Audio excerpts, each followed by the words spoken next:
وَلَا تَسُبُّوا الَّذِينَ يَدْعُونَ مِن دُونِ اللَّهِ، اللہ کہتا ہے وہ لوگ جو خدا کے سوا کسی اور کو خدا مانتے ہیں ان کے باطل خداؤں کو برا مت کہو، اس سے نفرتیں بڑھیں گی، اس سے اختلافات بڑھیں گے، اس سے دوریاں بڑھیں گی۔ تم تو اپنے خدا کا صحیح پرچار کرو، اللہ ان کے دلوں کو پھیر دے گا۔ میرے دوستوں، میں گورنمنٹ آف انڈیا سے یہ درخواست کروں گا اس کنونشن کے مادھیم سے کہ شان رسالت میں گستاخی کرنے والے کو ملک کے کانسٹیٹیوشن میں جو سزا لکھی ہے وہ سزا دیں آپ۔ اگر قانونی سزا ملنے لگے تو کسی دشمن کو زبان کھولنے کی جرأت نہیں ہوگی، اور انشاءاللہ ہمارا یہ دیش امن و امان کا گہوارہ بن جائے گا۔ آج گورنمنٹ کی کرسیوں پر بیٹھے ہوئے لوگ اور ایڈمنسٹریشن کے ذمہ دار اپنی ذمہ داری کو ادا کرنے میں کوتاہی کر رہے ہیں، تبھی ایک کے بعد ایک شان رسالت میں گستاخی کی ہمت کرتا ہے۔ میرے دوستوں اور ساتھیوں، اس دیش کا آئین سیکولر آئین ہے۔ کچھ طاقتیں ایسی پیدا ہو گئی ہیں جو اس دیش کے سیکولر آئین کو ختم کرنے کی بات کرتی ہے۔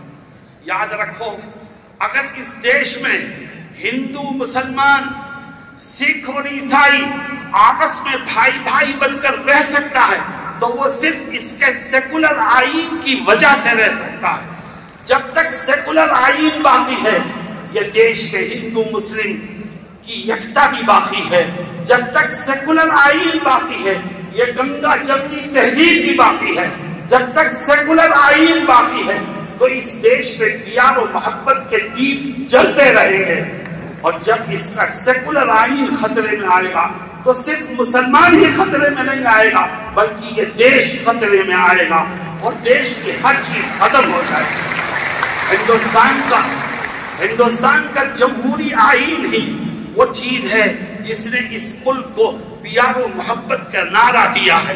ہندوستان کا جمہوری آئین ہی وہ چیز ہے جس کی وجہ سے ایک طرف مسجد سے اللہ اکبر کا نعرہ بلند ہوتا ہے تو دوسری طرف مندر سے بھجن گایا جاتا ہے، گرجا سے وہ اپنی مذہبی عبادت کرتے ہیں، اور سکھوں کے گردوارے سے وہاں مذہبی نعرے لگتے ہیں۔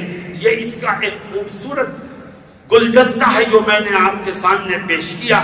جمعیت علماء آپ کو آواز دیتی ہے، اور اس لیے کہ تاکہ ملک کے میں رہنے والوں فرقہ پرستوں تک یہ بات پہنچا دی جائے کہ یہ ملک رہے گا تو جمہوری آئین اور سیکولر دستور کے ساتھ رہے گا، اور ہم اپنے بزرگوں کے بنائے ہوئے آئین سے چھیڑ چھاڑ کسی کو نہیں کرنے دیں گے۔ ہمارے بزرگوں نے اس کو بنانے میں قربانیاں دی ہیں، ہم اس سیکولر آئین کی حفاظت کریں گے انشاءاللہ۔ اور آخری بات ہے، ملک میں جگہ جگہ وقف پراپرٹی موجود ہے۔ مسلمانوں میں آپ سے سوال کرتا ہوں، ایک وقف کی زمین ہے جو کسی مسلمان نے وقف کی ہے مسجد کے لیے، یا وقف کی ہے مدرسے کے لیے، یا وقف کی ہے قبرستان کے لیے، یا وقف کی ہے غریبوں اور بیواؤں کی مدد کے لیے، بتاؤ یہ وقف پراپرٹی مسلمانوں کا سرمایہ ہے کہ نہیں ہے؟ ہم اس میں کسی کی مداخلت برداشت نہیں کریں گے۔ یہ وقف پراپرٹی مسلمانوں کا سرمایہ ہے، اس کی دیکھ ریکھ بھی مسلمان ہی کرے گا اور اس سے فائدہ بھی مسلمان ہی اٹھائے گا۔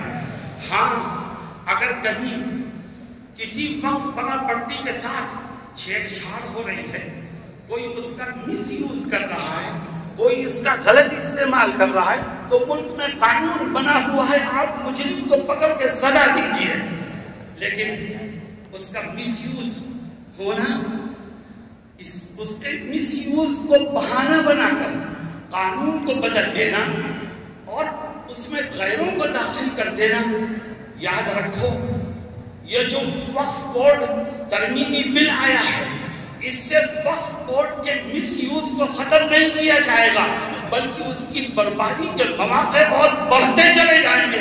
اس کو ہم کسی طور پر برداشت کرنے کو تیار نہیں ہیں. میرے دوستوں